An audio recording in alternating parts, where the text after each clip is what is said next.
Hi, my name is Bob Wheeler, and welcome to the Berean Observer, where we search the scriptures daily to see whether or not these things are true. Today we want to respond to a video that was put up by an atheist YouTuber named Skepticus 2 days ago.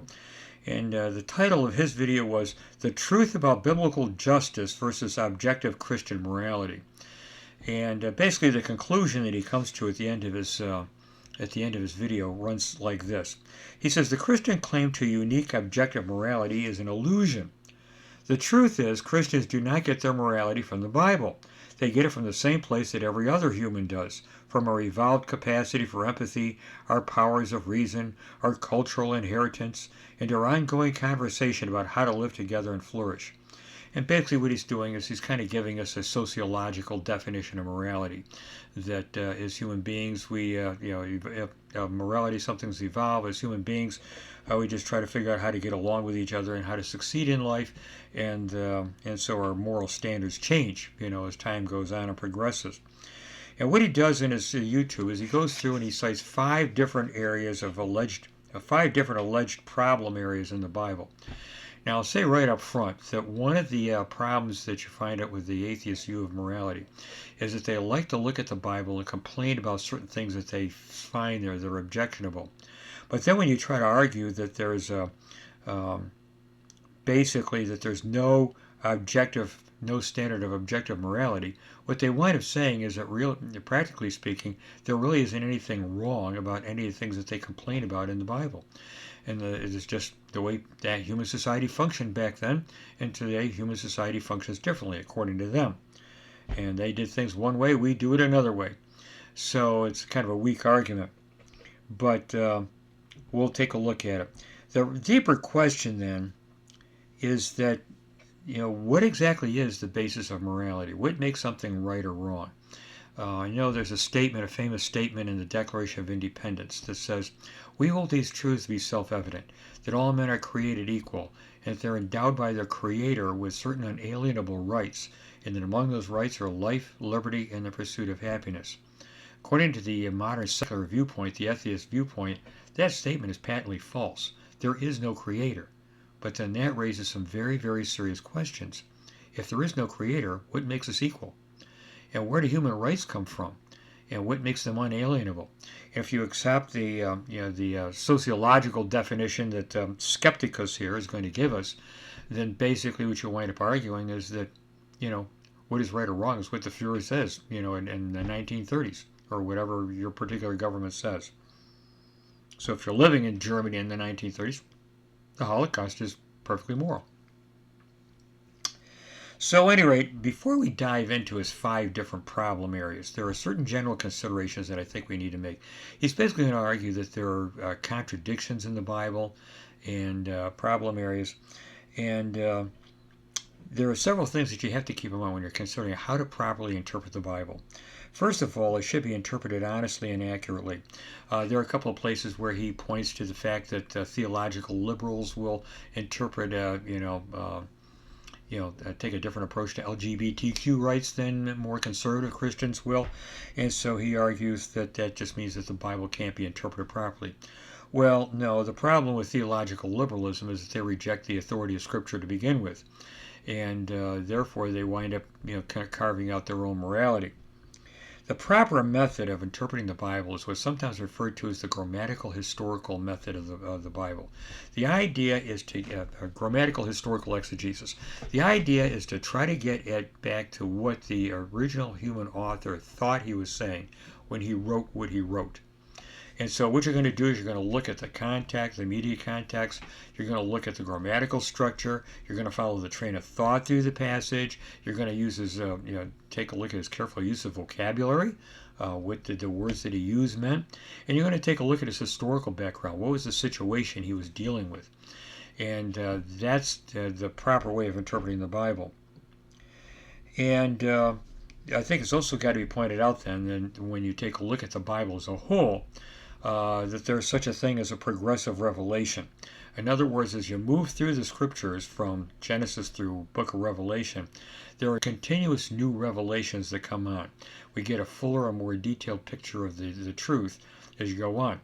And the New Testament in particular builds on the Old Testament.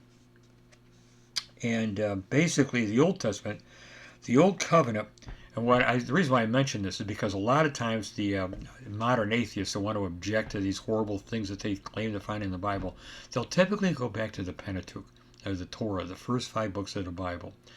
And but you have to keep in mind that the Old Covenant was given as a civil law code for the nation of Israel. It was a conditional covenant, so that means that it had all kinds of commands, and then there were a variety of promises and blessings, or promises and threatens for people to fail to keep the commandment. And the New Covenant, on the other hand, is quite different. So that's why what you see in the New Testament, you see a different set of emphases than you find in the Old Testament. In the New Testament, which you see the gospel addresses all of humanity, the finished work of Christ radically changed the situation, and basically the gospel is justification by faith, not by works. So whereas the Old Covenant was included a legal law code that was intended for one particular nation, the nation of Israel, and as the way they should handle cases, the New Covenant is a message of salvation that's addressed to the entire human race. And so that's one of the major differences that you have to keep in mind, because very often what you're going to see Skepticus doing here is he's contrasting something in the Old Testament with something in the New Testament and saying, well, that's a contradiction, and you have to take a look at the context and the flow of thought. Well, then let's take a look at his 5 problem areas, and the first one that he mentions he calls it the problem of contradictions. And he lists several of them here, so we'll take a look at it. There's a passage in Exodus 21. The first one has to do with the idea of violence and retribution. So he goes back to a passage in Exodus chapter 21, verse 24, where it talks about an eye for an eye and a tooth for a tooth. And then he goes over to the Sermon on the Mount in the New Testament, Matthew 5:38, and where it says, "You have heard that it was said, an eye for an eye and a tooth for a tooth. But I tell you not to resist an evil person. But whoever slaps you on your right cheek, turn to him the other also. If anyone wants you to sue you and take away your tunic, let him have your cloak also." And so Skepticus tries to argue that here's a place where the New Testament directly contradicts the Old Testament. Well, not really. Again, you have to take a look at the Old Testament. That basically Exodus chapters 21 through 23 were given by God to Israel shortly after the Israelites left Egypt. And so basically they had to now function as an independent political entity. And so that was going to require them to have some kind of a civil law code. And so that's what, so in Exodus chapters 23 through 25, or Exodus chapters 21 through 23, you basically have what it kind of amounts to the civil law code, how judges are supposed to decide cases that come up in which one person hurts another. And so so for example, it talks about these are the judgments which the Lord gives Israel.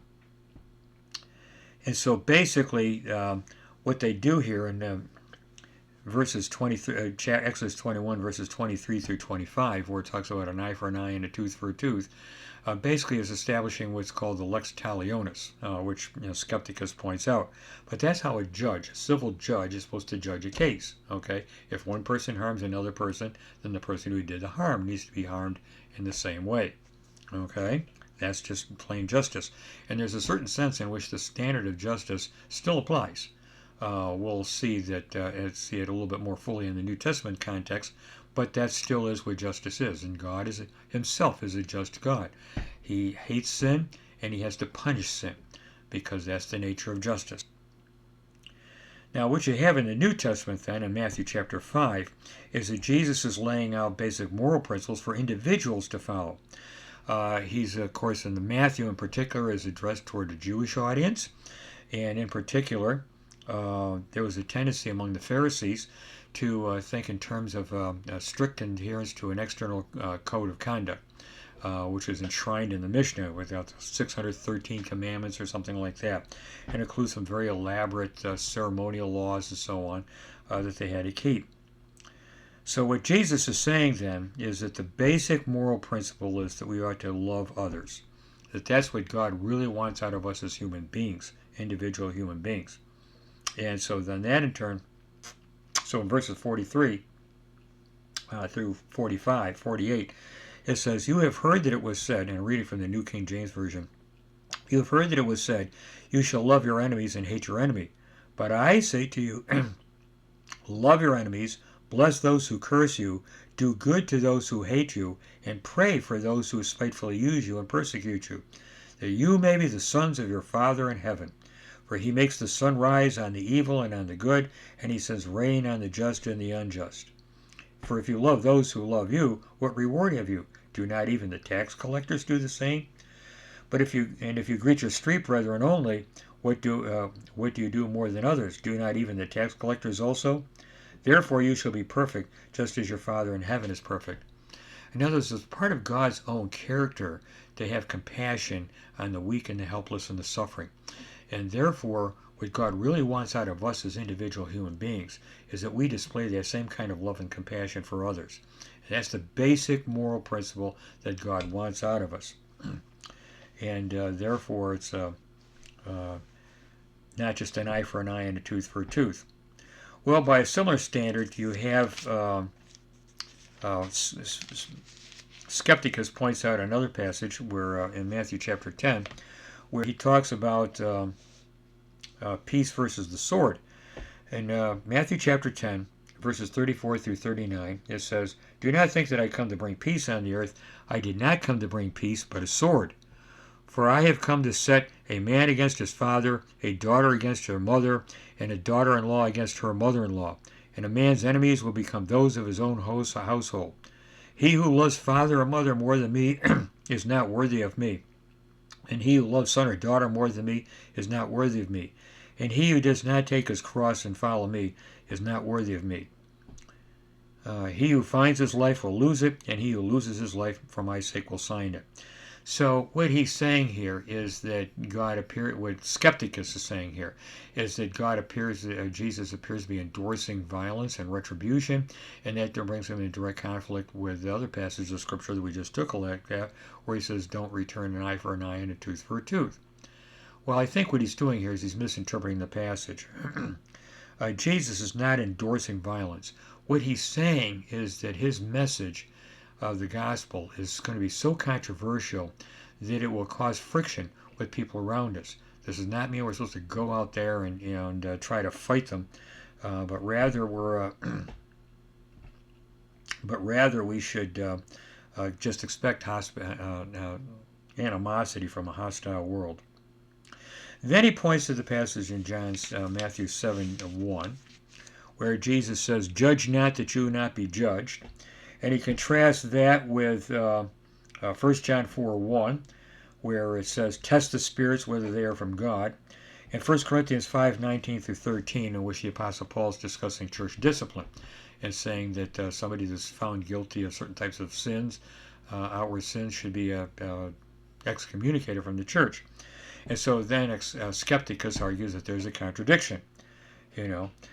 Well, you have to, again, take a look at the individual passages that he cites and just look at them in their context and see exactly what is it that's being said. In Matthew chapter 7, verse 1, when Jesus says, "Judge not that you be not judged," what he's talking about is a self-righteous condemnation that some people might be tempted to argue against others. He's talking about individuals who might point the finger at somebody else and say, "Oh, that person's a hypocrite," or whatever.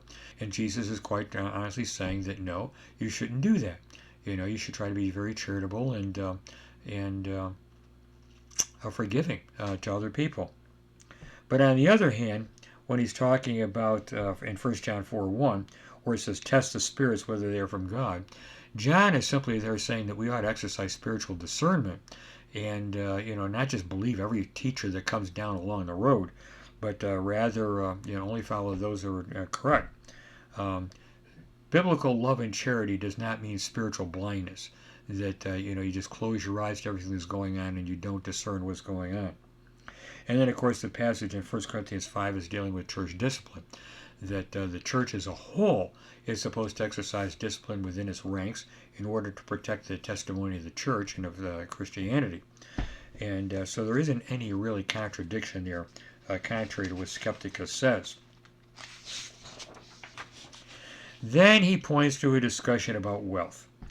And basically, he points to a passage in the Old Testament in Deuteronomy chapter 28, verses 11 and 12. And this is a section near the end of the book of Deuteronomy, near the end of the Torah, in fact, where Jesus promises the nation of Israel that if they obey him and that they're faithful to his commandments, he's going to bless them materially, and they'll have children, and the crops will grow, and he'll fill their coffers. And then he points out that in Matthew, and again in the New Testament, in the Sermon on the Mount, in Matthew chapter 6, and actually this is not the actual passage that he cited, but he could. In Matthew chapter 6 it says, "Do not lay up for yourselves treasures on earth, where moth and rust destroy, and where thieves break in and steal. But lay up for yourselves treasures in heaven, where neither moth nor rust destroys, where thieves do not break in and steal.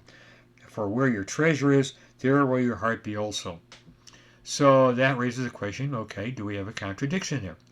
And the answer is not really. Again, you have to take a look at it, that the passage in Deuteronomy is a part of the Old Covenant, which, as we said, was a conditional covenant that was made with the nation of Israel. And in the Old Testament, there's very, very little about an afterlife. It does talk about people dying and going to a place called Sheol, but it doesn't really go into any detail at all about what Sheol is like or what goes on there.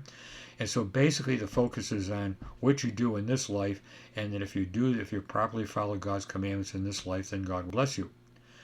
Whereas what you find in the New Testament is that it's more about the eternal destiny of individual human beings, that that eventually we're all going to have to stand before the judgment seat of Christ, and he's going to judge us on the basis of what we've done. And if we haven't put our faith and trust in Christ so that our sins are forgiven, then we're going to face an eternity in hell. And so it's really talking about two different things. So that was the first problem area that Skepticus discusses. Now the second one is what he calls the problem of vagueness. And what he does is he looks at several passages, including the passage in Leviticus 19:18, which is then quoted by Christ in Matthew 22, where it says that we should love your neighbor as yourself. And then he takes a look at a passage in the Ten Commandments. I think it's the fourth commandment, where it says that you're supposed to love your neighbor, you're supposed to honor your parents.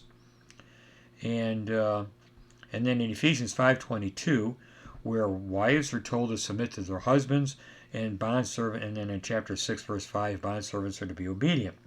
And what he argues is that these various commandments are too vague and ambiguous to keep them. So, for example, for example, then he tries to argue that different groups will interpret these things differently. So, for example, when you take a look at the commandment, that you're supposed to love your neighbor as yourself, then that raises the question, so how does that work out in actual practice? And what he would point out is that liberals would mean that you've got to go out there and reform society and welcome LGBTQ people into your fellowship and so on. Whereas conservatives would argue, well, no, that what you ought to do is preach the gospel to them so that they'll get saved. And then when you get into the problem about honoring your father and mother, and about wives submitting to their husbands, and bondservants being obedient, does that mean that you should just do whatever your father or your husband or your master says, no matter even if it's illegal or immoral? And obviously not. So then he tries to argue that that's basically the passages are too vague to know exactly what they mean. Now, it is true that what you'll find in the Bible, and this is especially true when you read through the New Testament. Okay, now in the Old Testament, in the Torah, you do have a lot of detailed, specific commandments. Say you're supposed to do this and not do that. But what the New Testament does in particular is it lays out certain basic principles of morality, which Jesus summarizes: number one, love the Lord your God with all your heart and all your soul and all your mind. And number two, love your neighbor as yourself. And then what you do is you work out the practical implications of that in the individual circumstances in which you find yourself. And it does take a certain amount of spiritual discernment. And some of the things in the New Testament, the modern liberal commentators simply don't like what the passages have to say about wives and slaves, and so they just ignore it. So then he goes on, and Skepticus goes on, And problem number 3 that he talks about is the problem of picking and choosing. And again, this is supposedly caused by what he thinks are apparent contradictions in the Bible. For example, and one he points out is in Matthew chapter 5, verse 17, and verses through 20. It says, just a second, Matthew chapter 5, and verses 17 through 20. Jesus says, "Do not think that I come to destroy the law or the prophets. I did not come to destroy, but to fulfill. For assuredly I say to you, till heaven and earth pass away, not one jot or one tittle will by no means pass from the law till all is fulfilled. Therefore, whoever breaks one of the least of these commandments and teaches men to do so shall be called least in the kingdom of heaven. But whoever does and teaches them, he shall be called the great in the kingdom of heaven. For I say to you, that unless your righteousness exceeds the righteousness of the scribes and the Pharisees, you will by no means enter the kingdom of heaven." And then what Skepticus does is he goes to passages like in Romans and Galatians, where the Apostle Paul in particular, says that we're no longer under the law, but we're saved by grace through faith, and so on. And the New Testament says that you're not required to be circumcised, in order to be a Christian. So Skepticus tries to argue then that what the Apostle Paul is saying in the epistles directly contradicts what Jesus said here in the book of Matthew. Well, once again, you have to take a look at the context and the interpretation of Matthew chapter 5. First of all, Jesus does say that he did not come to destroy or abolish the law or the prophets. And he does say that not one jot or tittle will pass away until all is fulfilled. Now, there is a key thing you have to keep in mind. Okay, Jesus said that before he died on the cross. And we're going to see that radically change things. So at that time, when he's speaking to a Jewish audience before his death on the cross, what he's telling them is that they're still obligated to fulfill all the things in the Old Testament law. And under the Old Covenant, as he puts it here at the end of verse 20, unless your righteousness exceeds the righteousness of the scribes and the Pharisees, you will by no means enter the kingdom of heaven. So under the Old Covenant, which was a conditional covenant, it's all based on your works, and you had to live a perfect life in order to be able to enter the kingdom of heaven. But that was all before the death of Christ on the cross. Death of Christ, and Christ could say, and as he said here, I came not to destroy, but to fulfill. So that means a couple of different things. First of all, it means that he led a perfect life himself here on earth, and then he offered up an atonement on the cross for our sin. And that was like the perfect ultimate atoning sacrifice. So what that means then is that by his death on the cross, he fulfilled all the ceremonial requirements of the law, which means that basically the ceremonial requirements of the law are essentially done away with. You read the book of Hebrews, for example, and it goes into that in some detail. And then, however, the moral requirements of the law are still very, very much in place. And so what Jesus goes on to say there in Matthew chapter 5 is that he basically internalizes the commandments, the 10 commandments. He talks about murder, he talks about adultery, he talks about false witness. And what he says is it's not just simply a matter of, outwardly, let's say, for example, conforming to an external set of rules, so as long as you don't actually murder somebody, you're okay. What he's saying, in effect, is that if you feel hatred in your heart for a person without a cause, basically you've had the motive to murder. And therefore, in the sight of God, who looks on the heart, you're just as guilty as somebody that actually did commit the murder. And so the moral law still applies. So in that sense, what Jesus said, which sounds kind of extreme, doesn't really contradict what the rest of the New Testament goes on to say. And of course, you interpret everything in the light of the context of the Bible as a whole.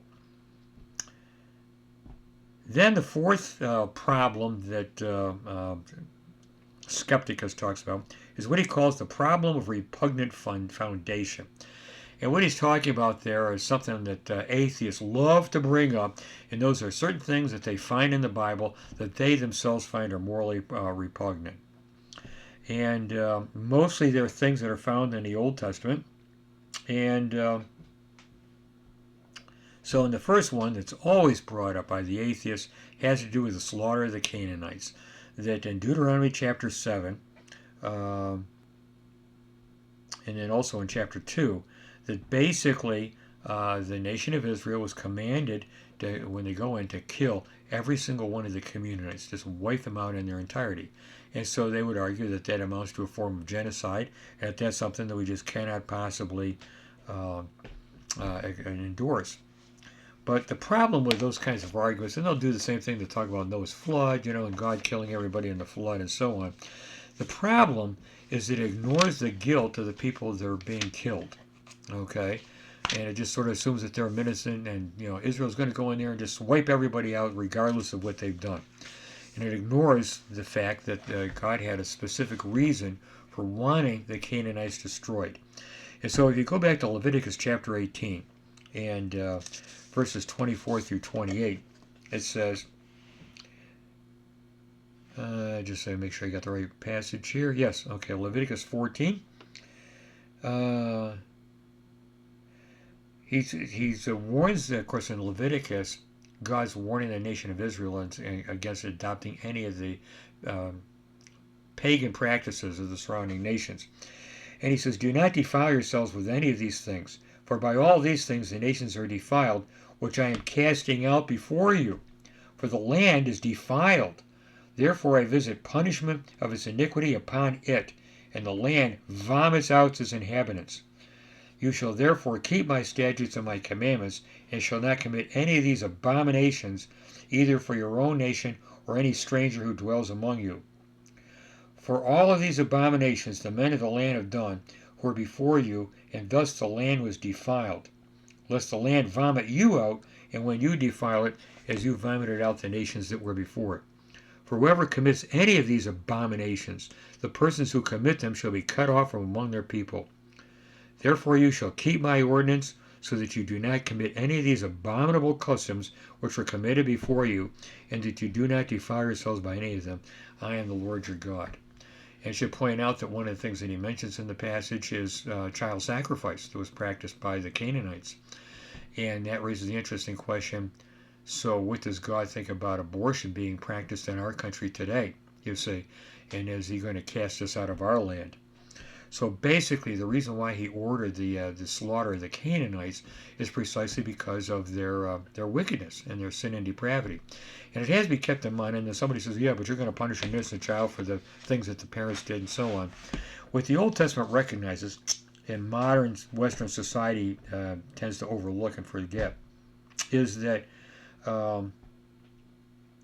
basically every society, there is such a thing as a social collective guilt of a society. In other words, you have to take a look at the culture as a whole. And when the whole culture endorses certain types of immoral behavior, then basically the problem is with the culture itself. And in a case like with the Canaanites, the only way you can get rid of the culture is to get rid of the people. The culture itself has to be destroyed. And and it is sense true that the people wind up, because society kind of functions as a whole, there is a collective guilt. So even though not every single individual within that society may not have done everything in it, the fact that they are part of that culture, they're kind of tacitly agreeing with it. And you could even point out here a classic example of that in our own culture, which I pointed out in a prior video that I've done. I had to do right here in the United States with the Dred Scott decision of the Supreme Court in 1857, in which the Supreme Court ruled that African Americans do not have any rights which white people were bound to respect. Now I'm going to point out here in just a minute, the Bible does not condemn slavery per se, but when you came right out and say that they don't have any rights at all, that is a denial of the humanity of African Americans.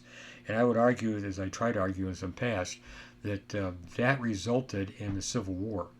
And you take a look at it, and there are all kinds of, when a war breaks out, there are all kinds of people who wind up getting killed as a result on both sides.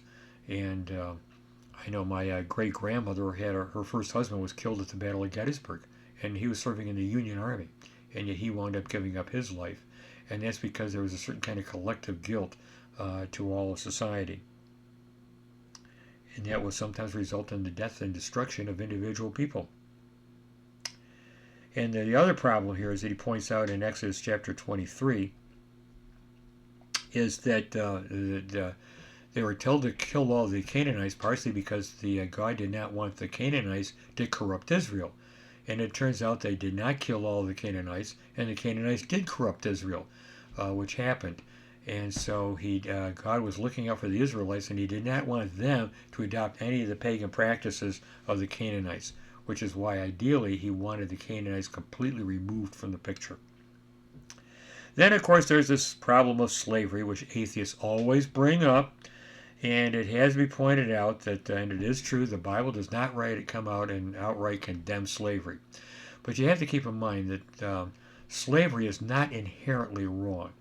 I think part of the problem is that a lot of these modern Westerners are thinking in terms of democracy and individual freedom, and nobody should have to do something that they don't want to or have to be under. But the fact about it is that the vast majority of humanity throughout time has recognized that society has to function as a whole, that's going to require some kind of a social and economic structure of some kind in which some persons are placed under the authority of others. One person has to take orders from another person. That's just the way human society functions. And there's basically and I know myself, it could be argued that in a sense I experienced slavery firsthand myself for 3 years when I was in active duty service in the Army. I was forced to take orders. I was told how to dress, how to make your bed, what to do. They tell me to go out and pick up cigarettes off the ground, which I hated. And even got sent to Vietnam at one point. And they didn't say, we're looking for volunteers to go to Vietnam. It's either you get on the plane and go to Vietnam or you get shot. You go to jail. And so there's a sense for 3 years I was a slave. And I survived, okay, and managed to make through it all right. And so basically slavery is not necessarily cruel or inhumane. Okay, it just simply means that you're under somebody else's authority and you have to do what they say. And so then when you go to the New Testament passages like Colossians chapter 4 verse 1, it says, Masters, give your bondservants what is just and fair, knowing that you also have a master in heaven. So even though you can, it's quite possible to have a situation in which somebody's a slave of somebody else, the moral principle of love your neighbor as yourself and do unto them as you would have them do unto you still applies. So the question would be then, if the roles were reversed, how would you want to be treated? And so that's the way it works. Then Skepticus brings up the question of infanticide. And in his case, he actually brings up the slaughter of the firstborn Egyptians at the time of the Exodus. It was the last of the 10 great plagues. And so he says that was absolutely horrific. But again, he forgets the guilt of the Egyptians. And when you go back to Egyptian Exodus chapter 1, that basically at the time that Moses was born, that the Pharaoh then had ordered the midwives to kill all the baby Israelite boys. And so in this sense, what God's killing of the firstborn basically was God's just punishment on the Egyptians for what they had done to the Israelites. God was simply exercising his justice. And then he points to a verse in Psalm 137:9, which the psalmist is asking for the destruction of the babies. But it has to be kept in mind that that's simply a prayer of the psalmist. It's not a divine command. God isn't saying to go ahead and do that. And then he also points to, Skepticus also points to a passage in Hosea chapter 13 in verse 16, and which he talks about children being killed. But in that passage, basically God is uttering a judgment upon the northern kingdom of Israel for a spiritual rebellion. And he's prophesying that they're going to wind up going into exiles at the hand of Syria. And that means, again, it's like the Civil War, that it involves the what's involved in a war often involves the mass destruction of human beings, and everybody winds up all kinds of people wind up getting killed in a war. And so that was what was going to happen to the ancient kingdom, northern kingdom of Israel. It results in mass destruction, and we still have that today. And so you take a look at, for example, during World War II, we dropped atom bombs on Hiroshima and Nagasaki. Okay, they killed everyone in those two cities because Harry Truman felt that was the only way to end the war. I personally would question whether or not you'd want to, pick a mixed civilian and military target that way, but that's what he did, and it killed everyone. Then the fifth problem that Skepticus brings up here is, I think, a little bit hokey. He calls it the problem of unverifiable personal revelation. And he talks about people who claim that God told them to do something, and the problem is that you can't verify that God actually did that. There may be some people out on the fringes that do things like that, but most evangelical Christians in America today operate on the basis of sola scriptura. The Bible is the authoritative Word of God, and that's what you go by. Now, granted, it's not going to give you detailed directions on any given particular situation. Where to school, go to school, what career to pursue, who to marry, things like that. But what you do is you look at the general principles that are laid down in God's Word, and then you do what's consistent with them. And so it's not just simply, people following their own whim, and then, you can't verify that God actually told them to do that. So that particular one was a little bit bogus, I thought. So what it boils down to in the end is that the human race is accountable to God for its behavior, and the Bible, if interpreted correctly, is a reliable guide to moral behavior. We call this the divine command theory, and Skepticus rejects it, and I think that it's perfectly feasible, and it really is the best thing for society. It is true that all human beings have a conscience, and that every human society does come up with some kind of a moral code. But what he's advocating, what Skepticus is advocating, is kind of like a sociological morality. And the problem is that, as Cicero pointed out in his day, is that sometimes you're going to find out that there are sometimes human societies that endorse all kinds of behavior that are questionable and objectionable. There are society, well, the Canaanites practice infant sacrifice. The Romans had gladiatory games. People would go out and pay to watch people hack each other to death. Gladiators hack each other to death. There are societies that practice cannibalism. And so that means that that ultimately there has to be, our conscience tells us that there are certain things that are just inherently wrong. But why? Or where does that come from? Is it just a matter of personal opinion? And the answer is no. That as is stated in Micah 6:8, He has shown you, God has shown us, O man, shown you, O man, what is good, and what does the Lord require of you, but to do good, to practice justice, to love righteousness, and to walk humbly with the Lord your God. So the problem then again is that if there's no such thing as objective morality, which is what Skepticus is actually arguing in favor of, then that means there's no basis on which to condemn any cultural norms or behavior. So yeah, these atheist YouTubers drive me nuts. They'll look at all these different things in the Bible and they'll say, oh, this is terrible, and how could you believe in a God like that and worship a God like that, and so on. Then they turn right around and argue there's no such thing as objective morality. Okay? That means that there wasn't anything inherently wrong with any of the things that you just complained about. That's just the way they did things back then, and we do things today. We take advantage of each other and exploit each other, and kill babies before they're even born, and we accept that as right. And what you're going to find as far as a lot of the contrasts the skeptics draws are between the Old Testament and the New Testament. And again, as I said at the beginning, there's such a thing as a progressive revelation. And what happens is that the New Testament builds on the groundwork foundation laid by the Old Testament. What the Old Testament does is that it puts an emphasis on it's a conditional covenant.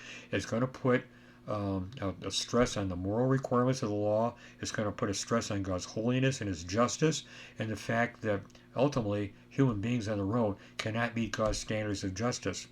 So then that in turn lays the foundation for the New Testament, Christ's coming work of redemption that he performed on the cross. So that the problem that's raised in the Old Testament is solved in the New Testament, so that, as Paul puts it in Romans chapter 3, that God might be just and the justifier of those who believe in Jesus Christ. And so what you see today, in the absence of any kind of moral absolutes, is that Western society is falling into social chaos. There's confusion over gender roles and the disintegration of the family structure. And what really concerns me is somebody that's worked for the census before, someone who, during the tax season does taxes as a paid tax preparer, that what I see is, the disintegration of the family structure, children growing up in dysfunctional single-parent families, and what really have little or no contact with their biological fathers. And what really concerns me is the young men that are growing up in these homes that have never seen a marriage work, have never seen a father who was a good husband and father and took responsibility to care for his family. And I think that it's going to create social chaos as we go forward. And I think the bottom line is this: the only way to peace and happiness is to make things function the way our Creator intended them to do. We live in a rationally ordered, and I know the Skepticus is going to deny this, but we live in a rationally ordered universe that was created by an intelligent supreme being. Everything was meant to function a certain way, and the way to make things work right is to make them work the way the Creator intended them to work. And that's why we need to pay attention to what God has said in His Word. So I pray that you'll take that to heart, and we thank you for listening and tune in again. Thanks again. Bye.